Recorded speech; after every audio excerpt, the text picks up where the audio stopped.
சொல்லுங்க. நீதிமன்றம் எல்லாத்தையும் தாங்க சொல்லுது. நீதிமன்றம் சொல்லுது. இப்ப நான் குடிக்கிறது மதுக்கடையை மூடுன்னு ஒரு வழக்கு போட்டோம். மதுக்கடையை மூடுன்னு வழக்கு போட்டோம். அரசின் கொள்கை முடிவுல தலையிட முடியாதுன்னு சொல்லுது நீதிமன்றம். நீட்டு வேணாம்னு அரசு வழக்கு போடுது. அது அரசின் கொள்கை முடிவு. நீட்டு எழுதுன்னு நீதிமன்றம் சொல்லுது. குடிக்கிறதுல தலையிட முடியாதுன்னு சொல்லுது. மாணவர்கள் படிக்கிறதுல தலையிடு. ரெண்டையும் ஒரே நீதிமன்றம் தான் சொல்லுது. இப்ப நான் இது கேட்கறதா எதிர்க்கிறதா சொல்லுங்க. கேட்கறதா எதிர்க்கிறதா? ஏற்கிறதா எதிர்க்கிறதா?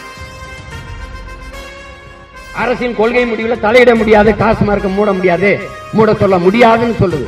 அந்த தீர்ப்பை நான் ஏற்கவா எதிர்க்கவா?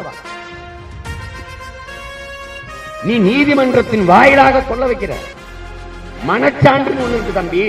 உலகத்துல எந்த நீதியும் இருக்கு. ஆனா மனம் சொல்லுகிற மனச்சான்றுன்னு ஒரு நீதி இருக்குல்ல. அப்புறம்